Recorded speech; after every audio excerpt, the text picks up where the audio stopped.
Hello, Shedding Light friends. This is Candy. We were going to release our final wrap-up episode on Melanie Ethier, but due to unforeseen circumstances with my family, I was not available. Instead, we have created The Long Journey Home. We are very committed to the Shedding Light podcast, but when family needs us, we answer. I appreciate all the kindness shown to me by these two wonderful ladies. This just confirms that I have the right friends by my side on this podcast journey. Listeners, we thank you for your support, and we encourage anyone to reach out to us with any information regarding Melanie Ethier. Celine and her family have waited far too long. Welcome to Season 1, Episode 4, Melanie Ethier, The Long Journey Home.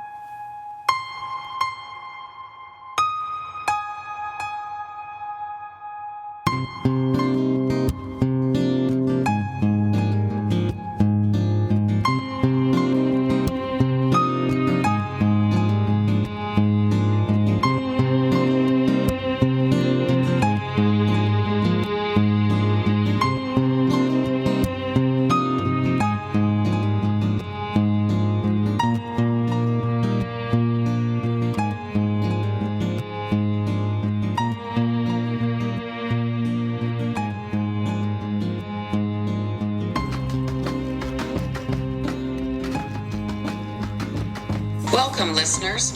We're Shedding Light. We're three moms on a mission, Candy, Susie, and Angela, and we're hell-bent on shedding light on missing persons cold cases across Canada in an effort to help families find the missing piece of the puzzle.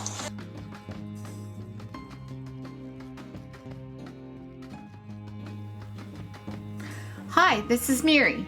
I've been listening to these girls recording in my basement for hours, and I have to warn you, there's some very foul language and adult content going on. Listener discretion is advised. We were very fortunate and honored to have the opportunity to interview Michael Arntfield, a Canadian academic, author, true crime broadcaster, university professor, Fulbright scholar, and former police officer. Arntfield was a police officer and detective in London, Ontario, Canada from 1999 to 2014, when he left policing to accept a customized academic appointment at the University of Western Ontario, where he now teaches what he calls literary criminology in a combined English literature, professional writing, and crime studies program. In 2011, Arntfield created a student-run unsolved crimes think tank and case evaluation study group known as the Western Cold Case Society.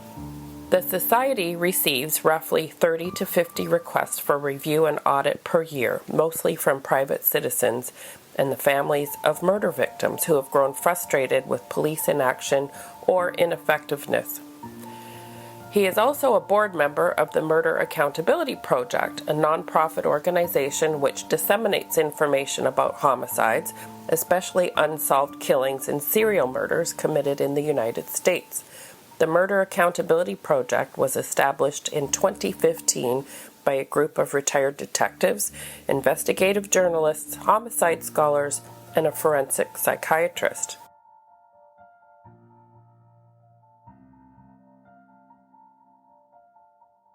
You're a university professor now, correct? That's right. And prior to that, what did you do? I was a police officer and detective for just over 15 years and still actively involved in investigations in addition to my work at the university. And then they naturally converge within the realm of my Cold Case Society, which is the unsolved crimes and cold case think tank that I operate at the university. So the Western Cold Case Society was founded in 2011, and it began as a class where the students' term project was digging into a cold case that had to be at least 25 years old. That then evolved into a full-time club or group, and we now work in partnership with the Murder Accountability Project in Washington, where we rely on the largest data set in the world of homicides, both solved and unsolved. And our computer algorithm finds patterns that are atypical and often indicative of serial homicide. And my students dig into those patterns and then report our findings back. And to date, have you resolved any old cold cases?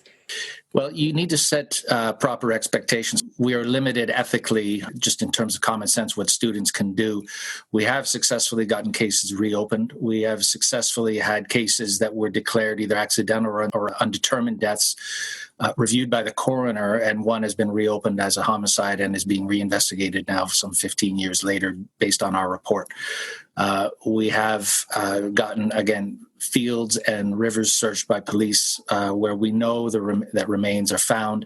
They haven't been found yet, but people listen to our advice and follow up. In partnership with the Murder Accountability Project, again, we advise law enforcement that they have active serial killers in their cities that they previously didn't know about. And we've got arrests in a couple of those cases, one in Cleveland and the other one in Indiana. So you have a bit of an obsession with cold cases, you could say. Well, I don't like to say obsessed, but yeah, I mean, you don't, it's not something you just dabble in. I mean, you have to lean into it, and the dabbling and treating it as a hobby or as a pet project is why they go unsolved, and they require full-time commitment and rigorous work. As far as we can tell, it's most likely a case of mistaken identity. Is that something that you have any experience with, either in your police career or as a professor in criminology? It's not that common. I mean, maybe we can talk about that. As you're talking about Melanie's case, and your theory is that she was mistaken for somebody else when she was taken. Correct. And okay, so we can workshop this a bit. I haven't heard that theory before. Where does that come from? From many people, because she had a twin in town, a young girl who looked very similar to her, so much so that family members that came to town to visit mistook one for the other. Her name was Sarah. After Melanie disappeared and she found out, apparently looked like she'd seen a ghost, and she told her friends, this is what they claim now. She told her friends that she owed money to a drug dealer, and she wouldn't be surprised if she wasn't at school on Monday. Out New Liskeard is a very small town, and we've had so many people reach out and tell us that it was supposed to be Sarah that went missing, not Melanie. I mean, when we look at common offender characteristics, I mean, I think the presumption here is you have a teenage girl who vanishes. The presumption is some type of sex offense or a sexually motivated homicide.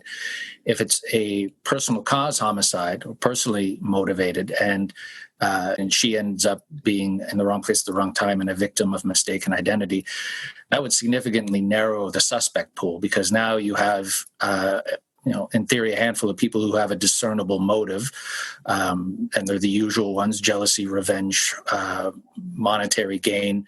So naturally, if you have a personal cause homicide, you have a immediately delineated list of potential suspects, someone who would have a personal motive: jealousy, financial gain, revenge, or all of the above. I mean, these are the typical personal motives. That's an improved investigative scenario over a sexually motivated homicide, where essentially every adult male, until proven otherwise, is a potential person of interest. Now, given that the body has never been recovered, if it were, let's not rule out a sexual homicide. Offenders, and the FBI did a study on this about 5 years ago, offenders who transport the victim from the primary crime scene and conceal it well enough, in this case that it's 24 years and it hasn't been found, they tend to have remarkably similar biographical and demographic things in common. Overwhelmingly white males, overwhelmingly have a prior offense, prior military service. They tend to live with somebody and be employed. And again, these are not coincidences. These are these lifestyle factors help determine their decision making when they've murdered somebody. So it's not surprising that people who take these extreme risks, so for instance, driving an hour with a body on board and taking that risk, knowing that the end will in theory justify the means. I mean, to come up with and be cool under pressure like that, it's not surprising that people who do that are going to have other things in common. So they're linked, their common characteristics are linked through their modus operandi. Conversely, if this was a personal cause murder, some of the same characteristics may very well apply. I mean, this is somebody obviously that has a car, so that she wasn't approached or ambushed on foot. I mean, there are cases where bodies have been transported by a pedestrian offender, but they're found relatively quickly, and in most cases are left at the primary crime scene.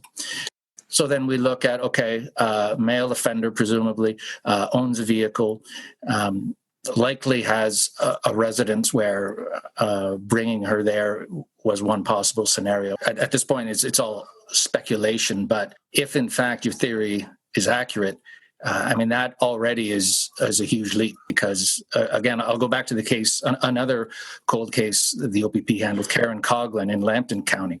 And I think it was almost 40 years, they were pleading for information. And, again, it's a young girl, preteen, found in a ditch. So no other details are released, and everyone assumes, based on similar crimes in the past, that this was, again, a sexual predator. The body was left at the primary crime scene. Again, that is a recognized what we call disposal pathway, or a decision that offenders make about what to do with the victim of a sexual murder. And then, lo and behold, 40 years later, someone gets the case and says, oh, by the way, we forgot to mention that she was the victim of a hit and run, and she was knocked into the ditch by a car. Well, that would have been helpful to know 25, 30, 35 years earlier, when maybe someone might have information of the whereabouts of that vehicle, but 40 years later, that's not helpful.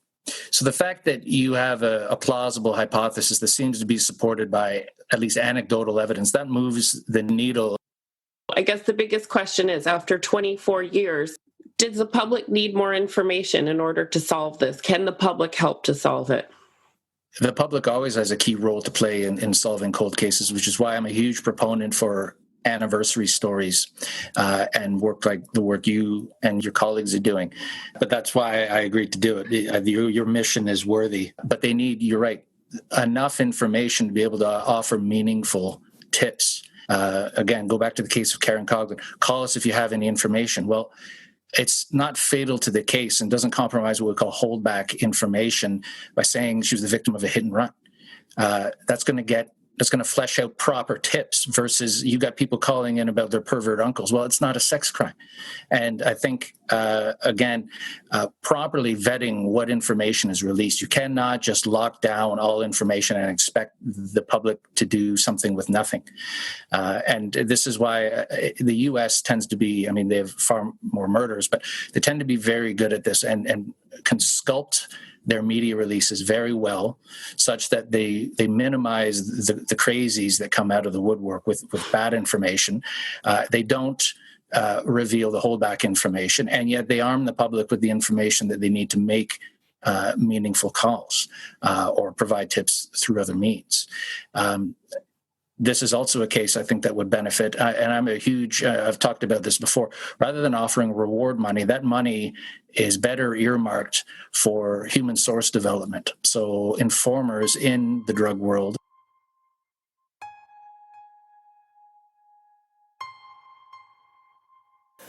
Unfortunately, our conversation was cut short, zooming on a weekend during COVID. Michael ended with saying reward money can sometimes be better spent on human source development, utilizing informers in the drug world and in the crime world. What we understand after this interview, and have been leaning towards all along, is that yes, holdback evidence in a police investigation can sometimes be key in making sure the right person pays for the crime. But in a cold case, it can also hinder the investigation. The public has all the answers. They just need more information so they know which direction to look.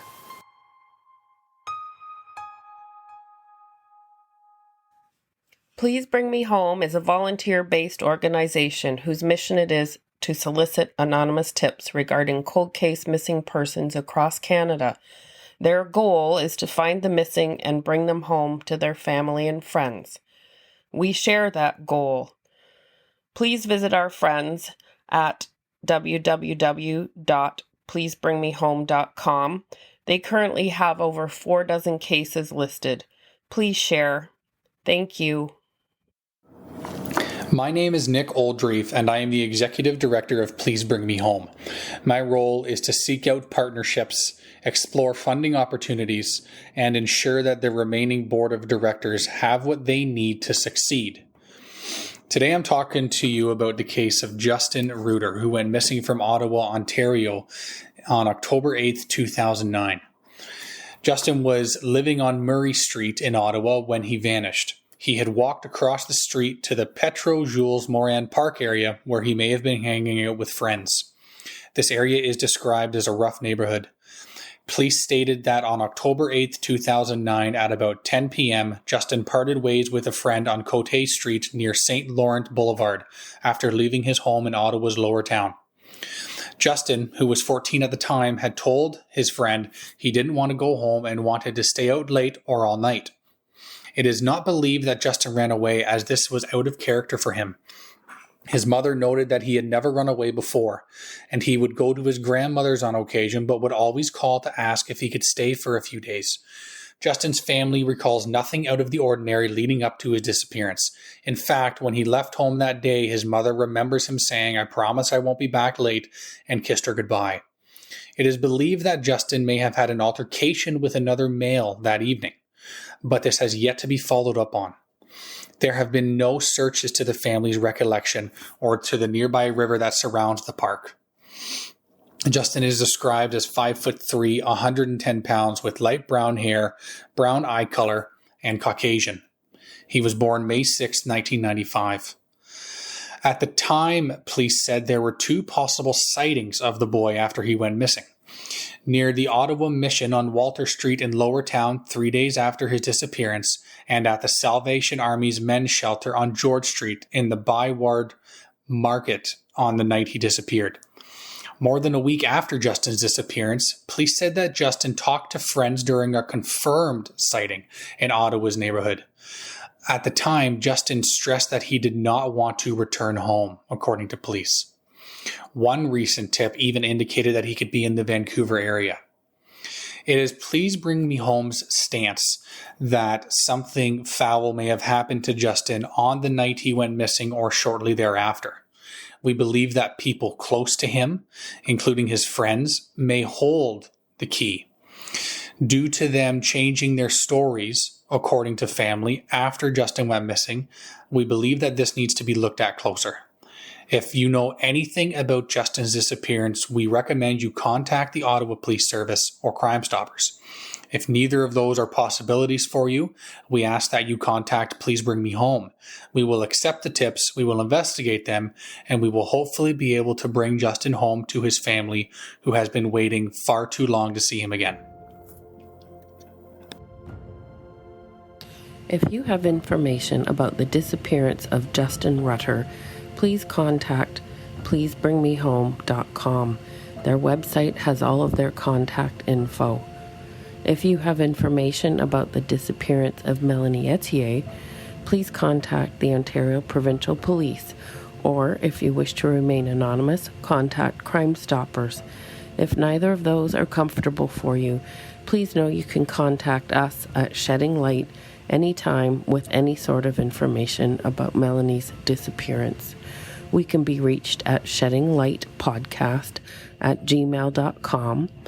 Our podcasts can be listened to at sheddinglight.buzzsprout.com or on your favorite podcast platform. We have a Facebook page, we are on Instagram, and we also have a phone number at which you can reach us by calling or texting 437-374-3030. Let's join Melanie on her walk home.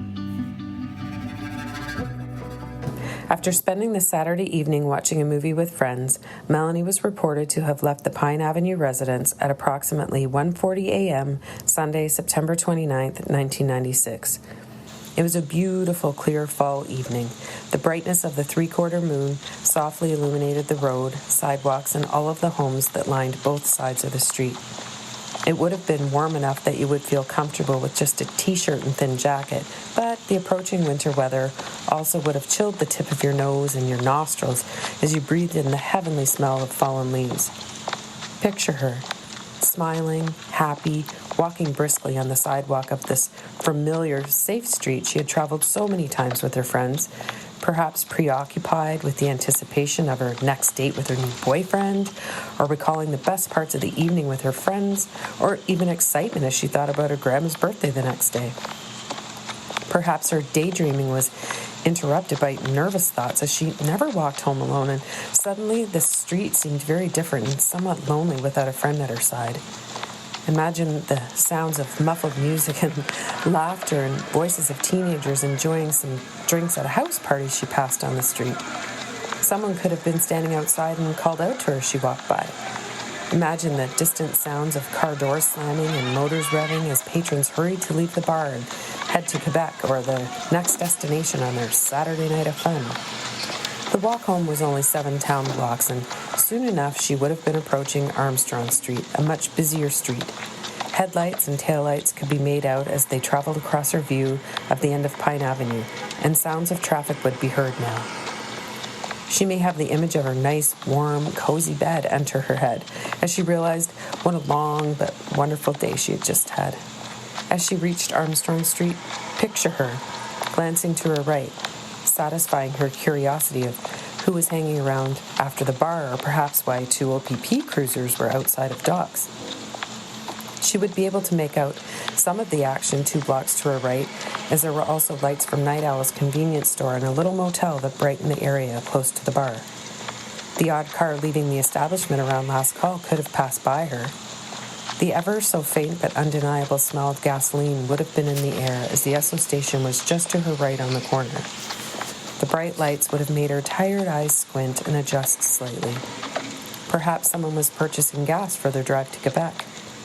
Her thoughts would have went back to focusing on her route home, as she would have turned left, and now just 2 blocks to the bridge, she would see things a little clearer as it was fully lit from the street lanterns above. For a few moments, as she approached the bridge, the sound of the flowing water may have reminded her of her favorite place, Pete's Dam. She could have stayed in that thought until she realized she must decide which way to go after crossing the Armstrong Street Bridge over the Wabi River. Should she take the one-way street, the first road to the right at the bottom of the bridge, the one beside the 3-story apartment building, or the second road on the right, which led to a dark back alley? Both options likely made her a little uneasy, as they were always considered creepy, especially alone late at night. A car may have crossed the bridge at this point and seen who they thought was Melanie. We don't know if she was spotted at the top or the bottom of the bridge or on which side. At some point, she would have crossed to the other sidewalk on the bridge. If she made it past the bridge, she would have passed by or been within close range of 3 churches at the church corners, a block or so from home at this point. But she never made it home. She was fun, lovely, cheery, a wonderful spirit, gone when she had her whole life in front of her.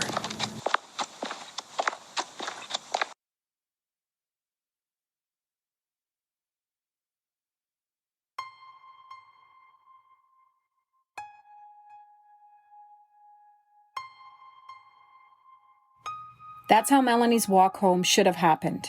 But at some point, unbeknownst to us at this time, the walk home was interrupted. Did the car outside the Pine Avenue residence halt her journey home before it even began? Did something happen as she passed a party on Pine? Did she actually make it to the bridge?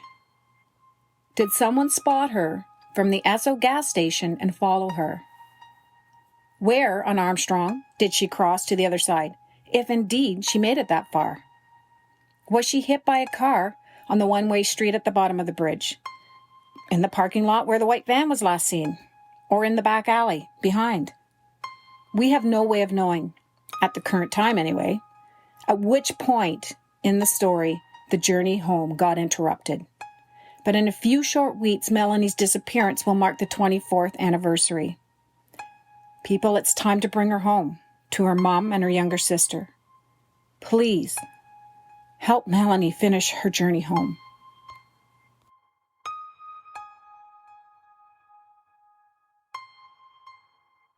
Join us for our final wrap-up episode on Melanie Ethier's case, to be released September 29th, 2020. This will be the 24th anniversary of her disappearance.